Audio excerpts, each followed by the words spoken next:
We'll keep this one short and simple. Welcome to Dad Chat.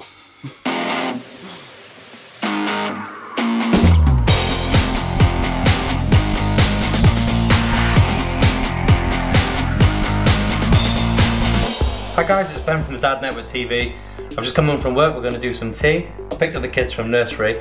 Spag bol I think's on the menu. I've got our little printer here set up. Tasha's sent me over the recipe as such for the spag bol. We use a Slimming World one, so I'm going to get this printed up now. But while that's printing, I'll tell you what, we'll just show you what I've laid out here on the side already. Mince, I like to use the slimmer stuff. We buy frozen onions because, well, it makes it a bit easier if you're using frozen stuff. On Sundays I like to prep my mushrooms, get them all cut up ready, so I've got them in there.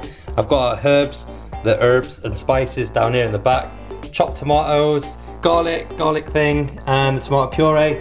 Got the pan, just chucked the oil in there now, so we're gonna get this fired up. Let's go. Throw the old mince straight in. Okay, so normally what I like to do is normally like to make up. Can I have a hug? Okay, so I seem to have inherited a little helper who's going to help me cook the rest of this spag bol.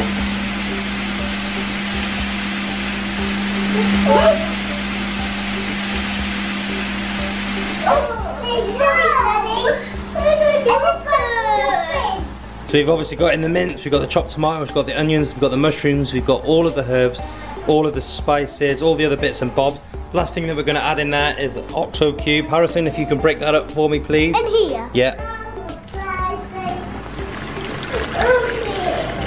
Are you going to tidy up for me, Harrison? That's it. Get on, kiddies. That's it. Tidy it up. Yeah. You cleaning it for me? Thank you, Lucy. Okay, so I've got it all on now. So the spag bol's in here cooking. We've got the pasta in the back there cooking. What I'm going to do though is quickly whack in a garlic bread. Then we just got to let it chill. About 15 or so minutes, it should be ready to go. And then I'll show you the end product. Hopefully it'll be as tasty as it looks. Like I say, it's one of our family favourites. Harrison absolutely loves spag bol. All done? Okay, so it's all done. We waited our 15 minutes and now it's all ready to go. Harrison's tucking in already. Nice. Okay guys, thanks for watching. Much appreciated. And from me and Harrison, we'll see you in the next video. Take it easy. Coming up, AJ Buckley and his mate Artie Baxter. Now, if you're thinking, okay, name rings a bell, just explain a bit more. NCIS. What am I trying to say? What is it? CSI? CSI? Where did the N come from? CSI New York. Can I just point out that I am numerically and alphabetically dyslexic, so me saying that, I was the worst choice in the world. And he's a former blooming teacher. You just confused me. That's what happened. CSI, isn't it? CSI. Where did the N come from? Yeah, if the name rings a bell, it's because... Is there a New York one? AJ Buckley was a regular in CSI New York, like mainstream. So he was in it for like 9 seasons. He's really good as well. He is good. And he's been off shooting and other things, Navy SEAL things. He was also a voice in Happy Feet as well. Oh yeah, good movie. Which obviously everyone's seen because you're all parents. Well, you're forced to. Absolutely, probably on loop. What does his mate do? And so then so what happened was he and his friend Artie Baxter, they then decided, they both became dads, and they decided that there were no nappy changing bags suitable to dads. So they went off and they designed one together and came up with really quite a smart bag. So we've got that coming up for you later on, and we want to talk about words that your children say which sound rude. Now, when we thought of this and we put it in the Facebook group, we thought, oh, this is funny because Noah tries to say pretty and he says titty. So mummy's pretty comes out as mummy's titty, and if you're in like Morrison's and he shouts that, you know, it's quite funny, slightly embarrassing. So we thought this would be quite a good thing to do. We've just looked through and yeah, the majority of them are swearing based. So there will be a lot of bleeping in this next section. All right, but we'll leave the first word in. So when my daughter was 2, she couldn't say sit. Only...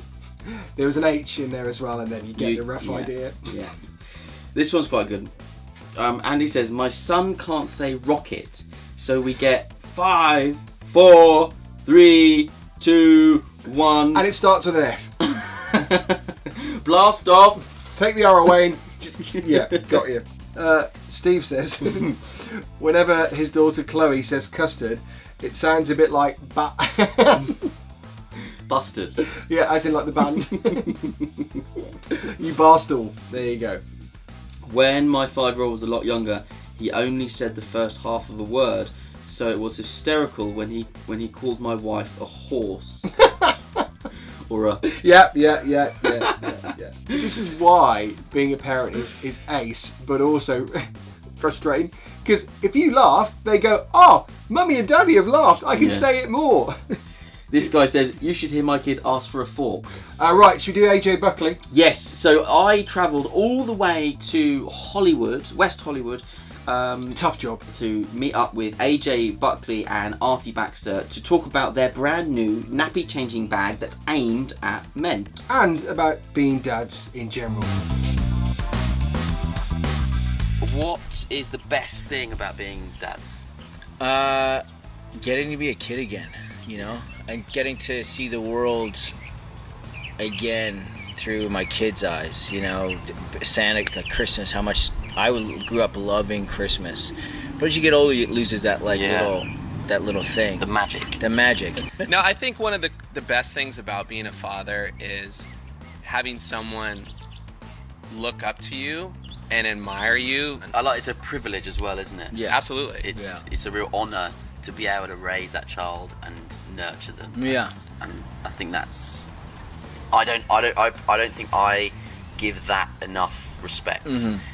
I've never had more love for both my parents for what they accomplished. Respect them way more. You respect your parents way more. It's not until you get to that point where you're like, because I was a maniac. I'm with them to the ringer. We're first-time parents. Yeah.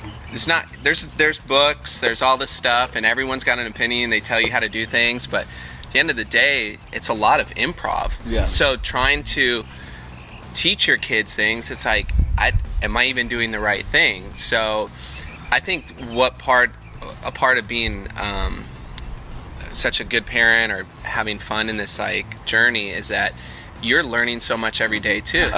So you guys have released there's going to be a clash in translation here, a nappy bag. Yes. Which in your land is a diaper bag. A diaper bag, yeah. So how do you go from being Hollywood or an actor on set for CSI New York and to releasing a diaper bag? It came from a real life experience of being a dad and being in a situation with my daughter for the first time where she had an explosion up her back, the poop that goes up the back, and I took her into a restroom and there was no changing table, and I asked the manager where the changing tables were. He said there's none in men's bathrooms. So I was like, okay. I literally had to take my shirt off in the men's bathroom and lay it down on the floor and change my daughter on this disgusting floor. The short answer of it is just purely accident. Yeah. His daughter had an accident, and he didn't know what to do. And when he had called me and told me that all these ideas and his Fred Flintstone handwriting, sketching it out, I was like, I have no idea what this guy definitely had 6 or 7 margaritas. So, there's a theme coming out. Yeah. We wanted to make something that you felt confident wearing, that would last through time, after the baby was done. This part here, we were like, okay, every time you stuff a baby blanket in, it takes up half the baby bag. So why don't we put the straps out here so you roll up the baby blanket there. Or my wife does a lot of yoga, we bring the baby to yoga, there's a place for the yoga mat. So you don't have to carry a yoga mat. And then, when you're traveling, this is to go through, it's your luggage pass through, and you can slide your luggage on. And then if you have your laptop, it fits a 17-inch laptop. And then, the hooks for here, we don't have them on right now, but it can either be a backpack or it can be a messenger bag. We wanted it to last after the baby was done using it. So the idea behind this part is there's magnets here because sometimes, you're in a rush. We just wanted to make it easy for one and to have one hand. Up here, So everything was designed to think that your child was having a full meltdown and you only had one hand. So the zippers, easy pull, and then just flops out like this. we know that this can get, you know, it's coated with Never Wet, which is like 99% germ-free, but we know that you still want to be able to use it and wash it. So we have these like easy release system, and then you just snap out, throw it in the washing machine. Here, right here is the wet sack if your kids have, you know, have an accident or just down at the beach or whatever it is, or medicine or whatever it is you want to keep. And the reason why we actually came up with this, so when Bear and Willow, we were changing them on, they were always reaching back. They were like looking grabbing back like things. this, And then before you knew it, all your stuff's over here, over there, and you know, it turns into a disaster. So we asked the designer, we're like, hey, should we put like some netting here or something? And he came up with the idea, there's 3 different little hooks depending like where you want to have it on. Here you have is for your kids' iPad or tablet.